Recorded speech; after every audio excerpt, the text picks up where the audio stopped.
Imagine a time before the roar of the crowd. Before the iconic image of a champion's belt gleaming under the spotlight. In a bustling city jungle, a young man with fists of fury and a heart full of fire honed his skills. He moved with the destructive force of a hurricane. His punches lightning fast and devastating. Every fight was a spectacle, a stage for his raw talent and thunderous knockouts that left audiences breathless. He toppled the era's heavyweight giants, sending them crashing to the canvas with a cold efficiency that both terrified and awed. But before the legend, before the fearsome nickname that would echo through boxing history, there was just a young man with a dream. Who was this enigma? Who was this force of nature that dominated the ring with such ferocity? The answer? None other than the one and only, the legendary Iron Mike Tyson. It's safe to say the knockouts Mike Tyson dished out in the late 80s and 90s were among boxing's most brutal. Iron Mike had a notorious reputation in the heavyweight division, stemming from his ability to put on a show, which usually involved putting people to sleep rather quickly. In fact, Tyson began his professional career 19-0, with 12 of his first 19 wins resulting in knockouts. Fans love a fighter who hits hard, and none hit harder than Tyson. Here is a list of the 10 most brutal Mike Tyson knockouts to help you relive the memories, from his most impressive, his first knockout, and everything in between. But before we dive into it, please consider subscribing our channel and liking the video. Now let's get started. The fight number 1, Iron meets Steel, a heavyweight showdown in Atlantic City, 1988. Few things capture the raw drama of boxing like a clash of undefeated champions. In 1988, fight fans weren't just treated to a champion's bout.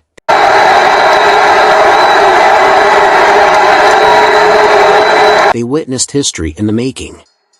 On June 27th, at the Jim Whalen Boardwalk Hall in Atlantic City, New Jersey, the heavyweight division witnessed a true once-and-for-all showdown between Mike Tyson, the reigning undisputed king, and Michael Spinks, the man considered the only legitimate threat to Iron Mike's throne. Spinks, fresh off 2 dominant victories over the aging legend Larry Holmes, held the title of the People's Champion and was the last man undefeated in the heavyweight division. While many underestimated Tyson's skills beyond his raw power, Iron Mike had sharpened his technique and become a more calculated force. A long time in Jerry Cooney, a right hand lands to the head of Mike Spinks. It's Tyson all the way here in round number 1. Vicious. This night, however, displayed more than just Tyson's improved skill set. It showcased a terrifying efficiency. With millions watching, including boxing icons Donald Trump and Muhammad Ali, Tyson entered the ring a monster, but more importantly, a methodical monster. This fight, though some may argue not his most spectacular knockout, was undeniably his most significant. Tyson, with 3 heavyweight titles on the line, faced a future Hall of Famer in Michael Spinks, a fighter who had never been knocked down. However, Spinks' perfect record was shattered within seconds. A devastating body shot sent Spinks to the canvas for the first time in his career. The uppercut, body shot, down goes Mike Spinks for the first time. The count is up to 4 and 5 and 6 and 7 and 8. That was a body shot that took him down. The punishment continued, but the referee mercifully called a stop to the fight just 91 seconds into the first round. He's laying flat on his back. The count is up to 5 and 6 and 7 and 8. He won't be able to do it. It's all over. Mike Tyson has won it. Spinks almost fell back though. The night in Atlantic City cemented Mike Tyson's dominance and solidified his place as one of boxing's most fearsome champions. And now, ladies and gentlemen, introducing first, fighting out of the blue corner, wearing the white trunks with black trim, and weighing in at 212 1/4 pounds. He is the former undisputed and undefeated light heavyweight champion of the world, and the only king of that division ever to win the heavyweight title in the history of boxing. Ladies and gentlemen, the undefeated man who brings the drinks, Michael.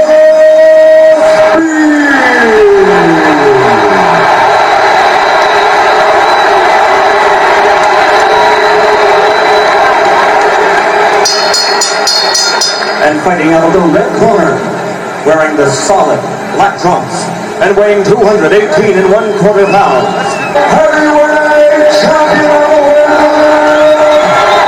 Iron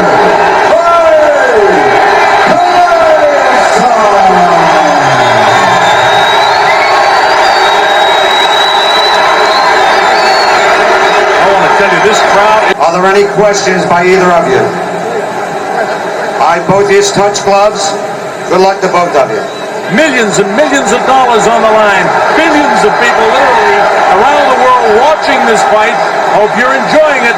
Mike Tyson ready to go against Michael Spinks. At stake, the undisputed heavyweight championship of the world. This is a 12-round fight. This is the only guy who many people think have an opportunity to do something against Iron Mike Tyson. Tyson dressed in his black trunks, no socks, no real flashiness to anything but his boxing.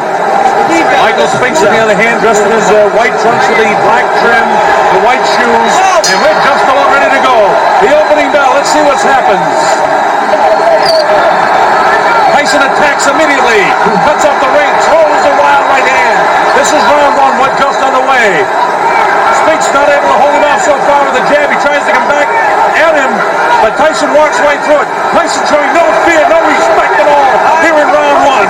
And Michael Spinks has to hang on to the first round of the fight. Frank Cappuccino has to separate the two.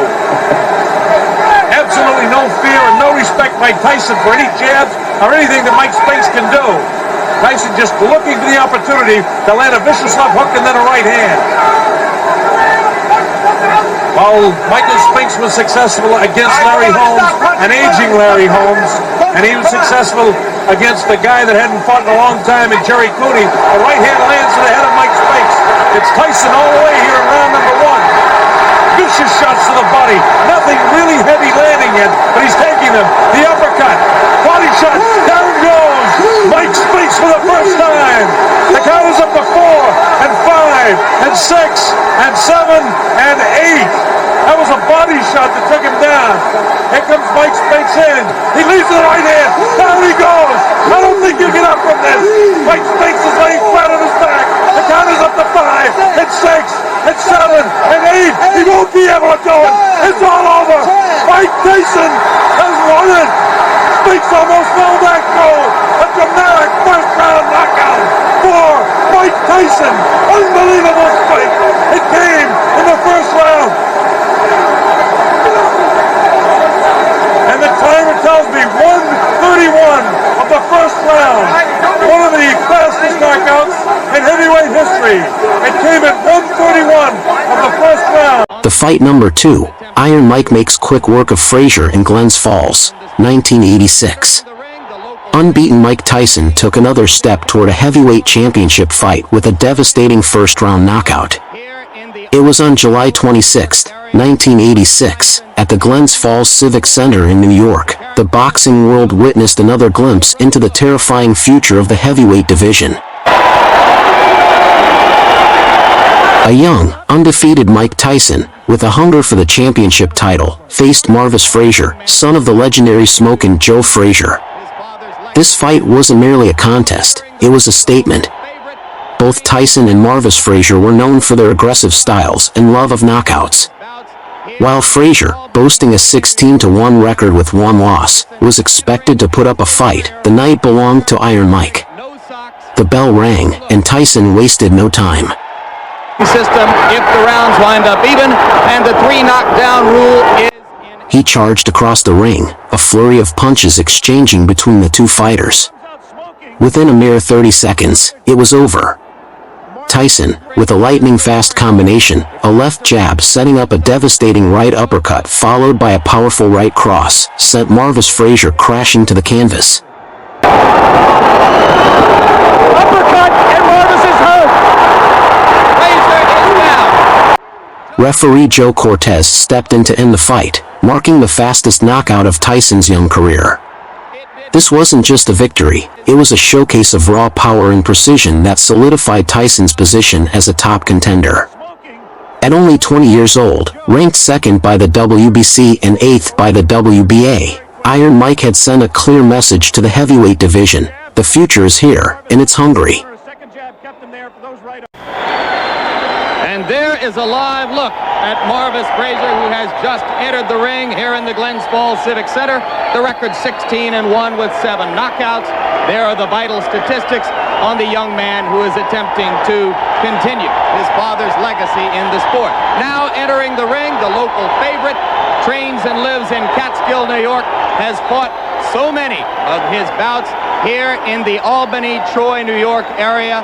Mike Tyson entering as the Warrior, the characteristic no socks, no robe look.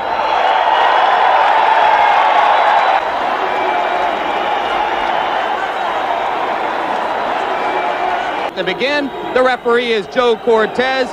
In New York State, scoring is done by 3 judges. The referee does not score, scoring on the round system, supplemental 4-point scoring system if the rounds wind up even, and the 3 knockdown rule is in effect. Tyson comes out slugging. He comes out smoking like Marvis's father, Joe. Marvis must move or we're going to be out of here very, very quickly. Uppercut, and Marvis is hurt. Frazier is down. Joe Cortez moves in to have a look, and he's going to stop the fight. It did not last 20 seconds. Tyson goes over to take a look at Marvis Frazier, obviously quite concerned. A terrific uppercut. The same punch with which Tyson knocked out Jesse Ferguson the first time you saw him here on ABC Sports. Watch the uppercut, the right uppercut. We're going to show it to you in just a moment. Right now, there is Jim Jacobs, yes. Manager of Mike Tyson talking to him. 30-second knockout sensation. Watch the right hand of Mike Tyson. Marvis in the corner and trapped. There it was. Just clipped him right on the chin. The left was unnecessary. Marvis is badly hurt at this point. Uppercut again. And there, Marvis is out on his feet. Everything after this is just incidental. The Frazier camp had expressed confidence before the bout. You wonder if they truly believed that Marvis could handle this kind of an attack. The fight number 3, a controversial KO. Iron Mike's baptism by fire, Albany, 1985. Next, Iron Mike was scheduled to face Halpin, a more experienced journeyman who held a record of 10 wins, 18 losses at the time. Halpin used this experience to survive early on, though Tyson admittedly appeared to start far slower than he had in his first 2 wins. Significantly, not one of those 9 wins has been inside the distance, so he is not going to hurt Tyson. Albany, New York. The boxing world was abuzz with the arrival of a young prodigy, Mike Tyson. Fresh off 3 dominant victories, all knockouts within 2 rounds, Iron Mike was looking to maintain his destructive streak. His opponent? Don Halpin, a seasoned journeyman with a losing record of 10-18. This wasn't expected to be a challenge. However, what unfolded in the ring would be a turning point in Tyson's career, showcasing not just his immense power, but also the ruthlessness that would later become a trademark and a source of controversy. Down in later rounds. That was a little bit near the borderline. Tyson gets away. Gone was the Tyson of lightning-fast knockouts. Here, a more patient Iron Mike emerged, seemingly following instructions to pace himself and work on technique. The early rounds saw Tyson focusing on body shots, while Halpin relied on a jab and managed to land a left hook at the end of the first. Seeing a different side of Mike Tyson tonight. It's almost as if his corner have said to him, listen, 1 or 2 good jabs. I still think Tyson is winning the round on the sheer volume of punches throwing. But Halpin, he's no mug. Good first round. Rounds 2 and 3 continued in a similar vein, with Tyson unleashing power shots and hurting Halpin with a left uppercut in round 2. The drama arrived in the 4th. A left-right combination sent Halpin wobbling into the ropes for the first knockdown. Slower and much more measured Mike Tyson in Albany tonight. Good right hand, Halpin down. He rose at the count of 6, but Tyson wasn't done. A relentless flurry of punches put Halpin back down, this time near the corner. 3-8. early in the fourth. Can Tyson finish this? I think so. I think so. That's enough. Now that... And then came the moment of controversy. As Halpin was already falling, a brutal right uppercut from Tyson connected flush, snapping back Halpin's head and breaking his nose. The referee intervened just in time to prevent another punch, and the fight was waved off with Halpin clearly unable to continue. This victory marked Tyson's first knockout past the first round, but more importantly, it ignited his first taste of controversy. The young fighter's raw power and unbridled aggression were on display for the world to see, raising questions about his temperament alongside his undeniable talent. This Albany encounter wouldn't be his last brush with controversy, but it certainly served as a fiery introduction to the meteoric rise of Iron Mike. It was just a little vanity exercise. Maybe Kevin Rooney has said to him, "Okay, boy, you've had your fun. Now time for business." Well, this is a much slower and much more measured Mike Tyson. And Albany tonight, good right hand, Halpin down. You, behind the camera, had the most perfect view of that. Only difference is, you saw the punch, Don Halpin didn't. Mandatory 8, early in the fourth. Can Tyson finish this? I think so. I think so. That's enough. Now that last right-hander, that was questionable. Tyson celebrates. I didn't like to see that because Halpin was down and the back of his head snapped against the rope, and that could have been very dangerous. He's still a little bit dazed, is Don Halpin. The fight number 4, Blitzkrieg in Atlantic City. Tyson claims fastest knockout yet, 1985. It was September 5, 1985 in Atlantic City. The young Mike Tyson, a whirlwind of power and fury, was on the hunt for another knockout. This time, the stage was the Atlantis Hotel and Casino, and his opponent, Michael Johnson, was a fighter with a reputation for hitting the canvas. The fight was a brutal display of Tyson's efficiency. He'll pull his way in, those rights to the body, left jab, right to the heart. It wasn't a war of attrition, but a surgical strike. Just 23 seconds into the bout, a left hook to the body crumpled Johnson to the mat. I'm glad you pointed it out because down he goes, the left hook. Just buried him, dug him in the ribs. He rose on shaky legs, but it was a temporary reprieve. Tyson, a predator sensing weakness, surged forward. 23-pound weight advantage, and he put it all there.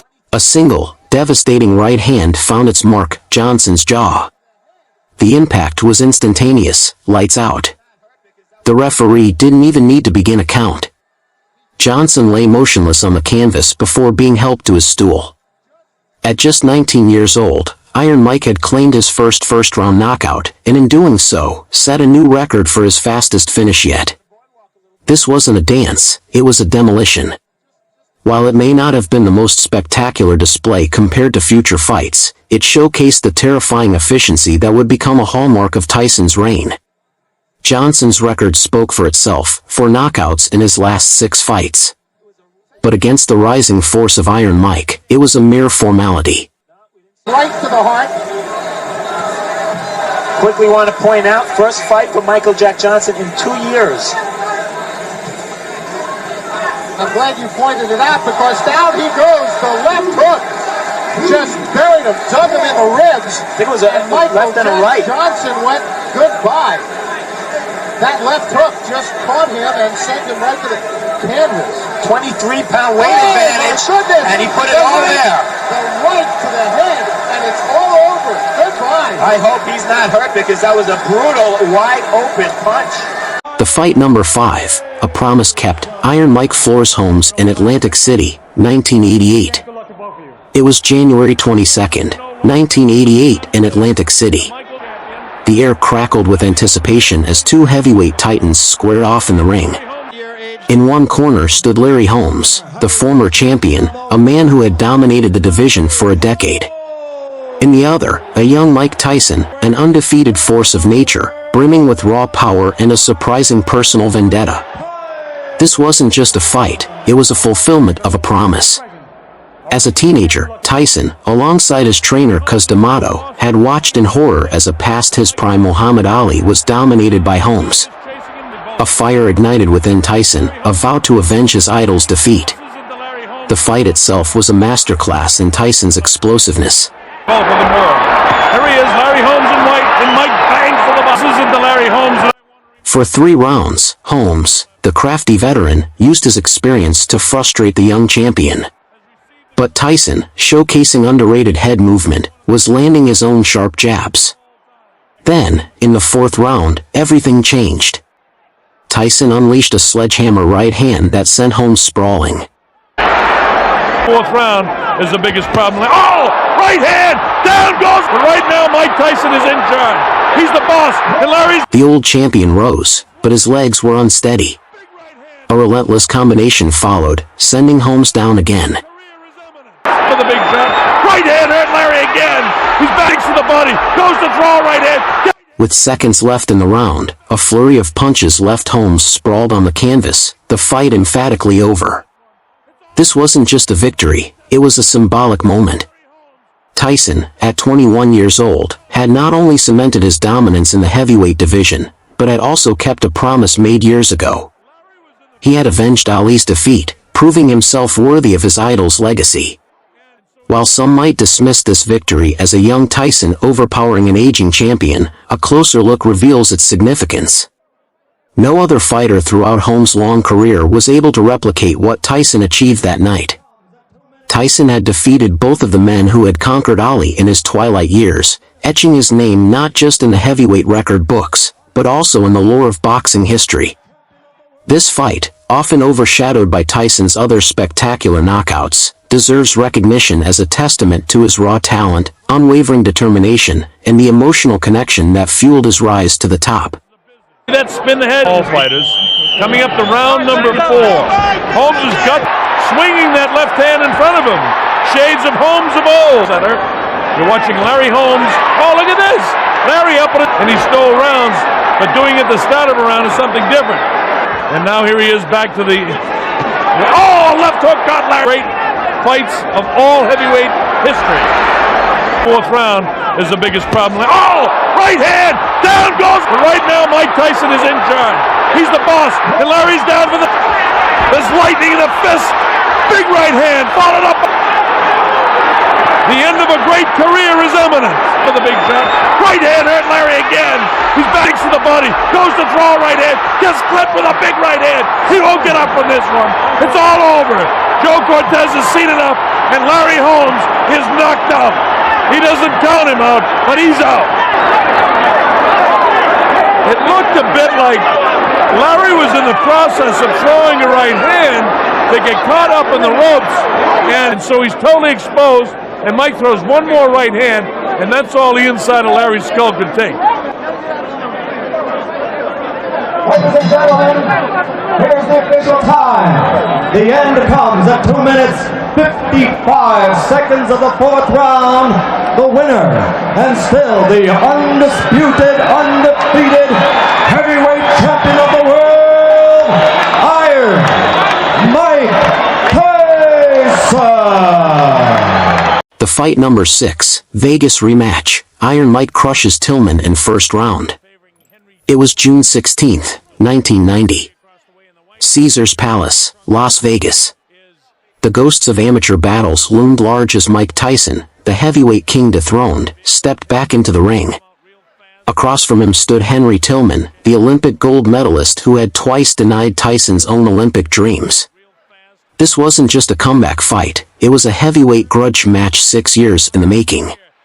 Tyson, fresh off a shocking upset loss, needed a statement victory. Tillman, despite his amateur pedigree, was seen as a stepping stone on the path back to glory. The storyline swirled, revenge, redemption, a fallen champion. The fight itself was a display of Tyson's raw power and pent-up aggression. He looks like a madman on his face. Mike Tyson is not going to have Henry Tillman around here very long. Although Tillman got a left hand through, didn't bother Tyson at all. He stalked the backpedaling Tillman, absorbing a right hand that barely registered. Then, with under 30 seconds left in the first round, it was over. A lightning-fast right rocket of a punch caught Tillman high on the temple, sending him crashing to the canvas. Steele, the third man in the ring, has got his work cut out with Mike Tyson. Oh, the right hand! I doubt if he'll be able to get up from this. He hit him flush on the jaw with the right hand. It's up to 6 and 7 and 8 and 9 and 10. It's all over. Tyson, a first round knockout. The referee's count was a formality. This wasn't just a knockout, it was a symbolic closure. Tyson, the baddest man on the planet, had exorcised his demons and avenged his amateur defeats in devastating fashion. Though their paths diverged after this fight, Tyson had delivered a powerful message: he was far from finished. The roar of the Vegas crowd cemented his return, and the echoes of that night would reverberate throughout the rest of his tumultuous career. He'll hit you coming in, he'll hit you on the break, he'll hit you with a looping right hand, he'll hit you with a left hook. He's got Tillman shell-shocked already, and the thing hasn't even really got going. Mike really tees off when he gets inside on him. This is the Mike Tyson that we saw, so effective, knocking out 33 of his opponents. Tillman has a look of fear in his eyes as Mike Tyson just goes headhunting. Richard Steele, the third man in the ring, has got his work cut out with Mike Tyson. Oh, the right hand! I doubt if he'll be able to get up from this. He hit him flush on the jaw with the right hand. It's up to 6 and 7 and 8 and 9 and 10. It's all over. Tyson, a first round knockout. Mike runs across the ring and tries to help his friend Henry Tillman up. There's pandemonium in the ring as Tillman tries to get to his feet. He caught him flush with a right hand that knocked him. The fight number 7, Iron Mike crushes Berbick in Vegas, a new era dawns. On a historic night in Las Vegas, November 22nd, 1986, a young Mike Tyson demolished Trevor Berbick to claim the WBC heavyweight title. This wasn't just a victory, it was the coronation of a new king, the arrival of a force unlike any other the boxing world had ever seen. At a mere 20 years old, Tyson wasn't just the youngest heavyweight champion ever, he was a phenomenon. His ferocious power and relentless aggression had already captivated audiences, and his dismantling of Berbick solidified his status as a superstar. The fight itself was a showcase of Tyson's dominance.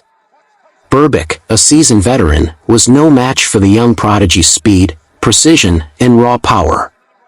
Tyson didn't waste time, sending Berbick to the canvas twice with devastating combinations before finishing him off with a brutal right hook in the second round.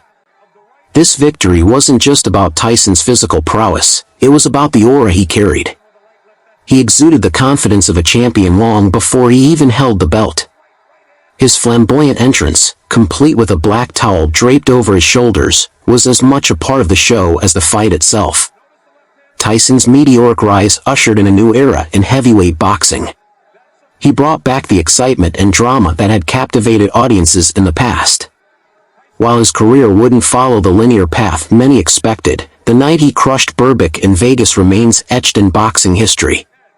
It was a night that announced the arrival of Iron Mike, a fighter who would forever change the landscape of the sport. Tyson flips him with a left hand. Look at this combination, and Berbick ready to go, but he stays on his feet. Another right hand clips him. He can't take shots like this very long. Wow, with a right hand is Mike. Again he's blocked. Catches him with a left foot. Trevor's ready to go again. Tyson knows that he can score at will now. Underneath the heart, crush the right side of the rib cage. Instead he goes the body downstairs, catches him with the right hand upstairs. Two good rights in there. Caught a bit of a camera switch there, and another right all time. Bangs the body. Wow, that uppercut is Tyson. Catches him with a right left hook, and he goes down. He goes down. He should be able to get up from this. His legs may be shut. They are. As Trevor Berbick falls back in the rope, I don't know if he's going to be able to continue. He's got the heart, but his body won't let him do what his mind wants to. And he's counted out. It'll be scored as a knockout. Mills Lane counted him out to 10. It's all over. We've got a brand new heavyweight champion of the world, Mike Tyson. and from about the midway point round one, he couldn't do anything. Then Jimmy Jenkins in there. Bill Payton also worked. Fight number 8, Vegas Brawl. Bruno buzzes Iron Mike before brutal 5th round KO. It was February 25, 1989, in Las Vegas. The heavyweight showdown everyone was talking about was finally happening. Mike Tyson, the undisputed champion and youngest heavyweight champ ever, was about to face Frank Bruno, a rising contender with knockout power. This fight had been a long time coming. Originally slated for October the previous year, it was postponed a whopping 5 times. The anticipation was electric. The opening round was a shocker. Bruno came out swinging, nearly knocking Tyson out with a powerful punch. 7 pounds heavier, almost 4 inches taller, keeping Tyson under control of the belt. He'll be very anxious. Tyson down. Tyson, momentarily stunned, admitted to seeing white lights after the blow. But Iron Mike wasn't fazed for long. He quickly regained control, trapping Bruno against the ropes and unleashing a barrage of right uppercuts. Pinch heavier, but I think he's a little more patient and a little more disciplined. Expected. He said he's not looking for the Tyson who fought McGinley and Mathis. Here's a combination uppercut by Tyson. Tyson laying it on, pouring it on. Down goes Bruno into the ropes. The referee stepped in, mercifully ending the fight in the 5th round. Despite the one-sided ending, the fight was a turning point for both boxers. Bruno, though defeated, had proven his toughness by nearly pulling off a major upset. Tyson, on the other hand, showed his resilience by bouncing back from a scare and asserting his dominance. The respect between these two warriors transcended the fight itself. Years later, in a documentary reuniting the two, they shared a heartfelt conversation about their struggles. Bruno spoke of his mental health challenges, and Tyson revealed he'd been to 10 of them, a testament to the unseen battles fighters face. Their bond, it turned out, went back even further.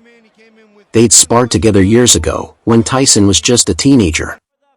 This shared history, along with their grueling journeys in the ring, forged a unique connection that transcended wins and losses. This first encounter between Tyson and Bruno might not have gone the full distance, but it provided a glimpse of the grit and determination that both fighters possessed. It was a night that left a lasting mark on the heavyweight division, and a testament to the warriors who step into the ring. Could have been a cut right there. See the heads go. In the last round, you see Mike rocking, countering with a nice right hand. Then here comes the hook. Didn't land clean, but there's more behind that. Mike threw a nice counter right hand. Bill's Lay saying, fight it out, stop holding. You know, people kept wondering which lean. This is a similar Mike Tyson, maybe just a little more patient, a pinch heavier, but I think he's a little more patient and a little more disciplined. Expected. He said he's not looking for the Tyson who fought McGinley and Mathis. Here's a combination uppercut by Tyson. Tyson laying it on, pouring it on. Down goes Bruno into the ropes. And it is 3. Mike Tyson is champion. The fight number 9, Vegas Verdict. Tyson bites back with 5th round KO over Bota. January 16, 1999, the MGM Grand Garden Arena in Paradise, Nevada was electric with anticipation. Mike Tyson, the baddest man on the planet, was back in the ring after a 15-month suspension for his infamous ear-biting incident.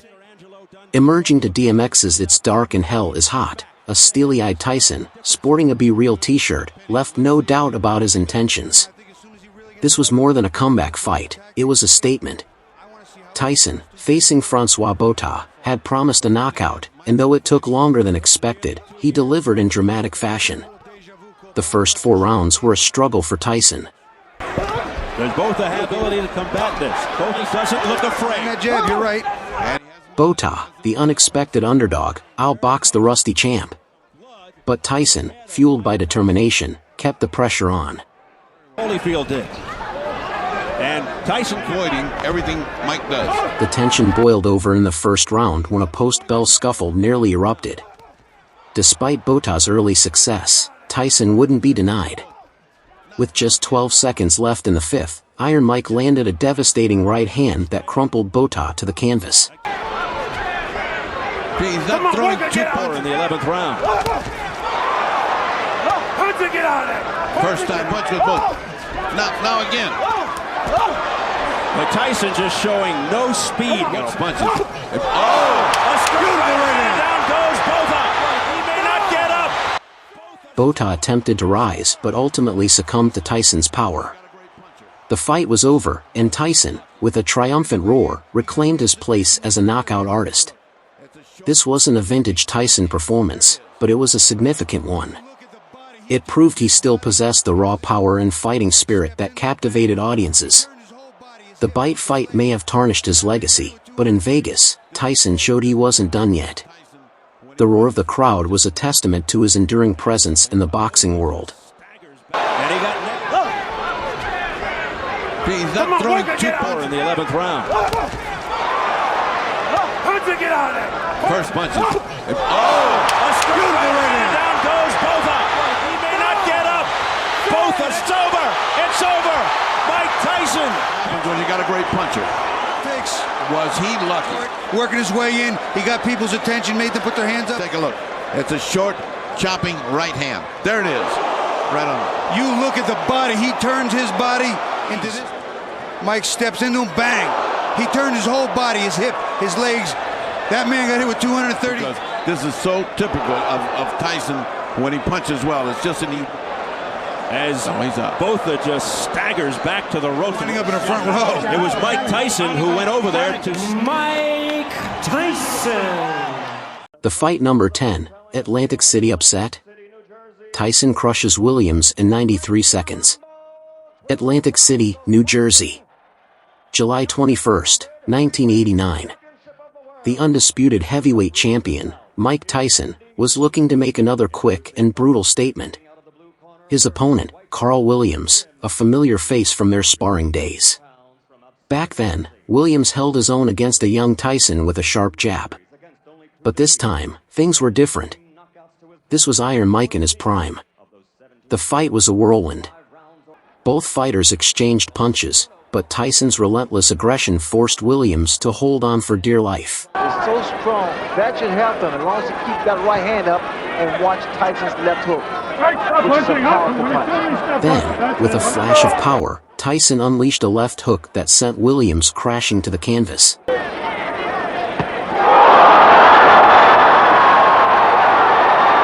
Williams struggled to his feet, but referee Randy Newman, in a controversial move, waved the fight off just 93 seconds into the first round.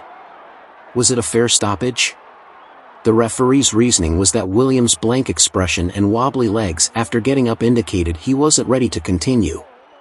But many felt Williams deserved a chance. Regardless of the controversy, Tyson had secured another dominant victory, solidifying his reign as the most feared fighter in the world.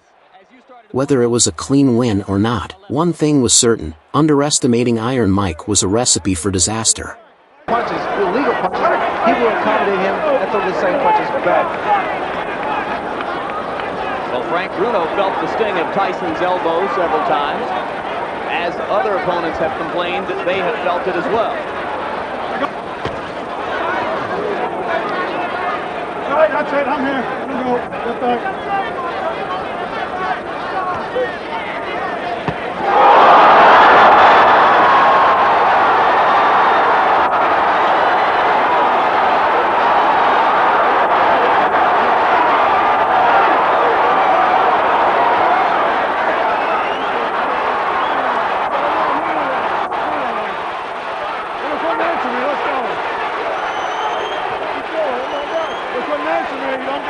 Unofficially, I've got this fight being 1 second longer than Tyson Spinks.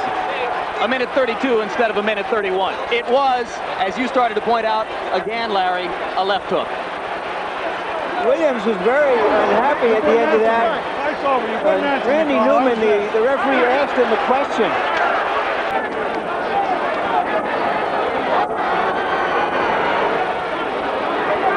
Mike Tyson, as usual, awesome. When he got up at 8, he was wobbly. He wasn't standing up. He was leaning against the ropes. I asked him a question, a very simple question. How do you feel? Not for the answer, but to see how he responded. His eyes were blank. His expression was blank. He had no answer. Is there any chance that he misunderstood what you wanted him to respond to? I don't think so. Let me tell you why. He's had a lot of professional fights and a lot of amateur fights. When a fighter is knocked down, and I had 38 fights, When a fighter is knocked down, the first thing he wants to prove when he gets up to the referee is that he's in good shape.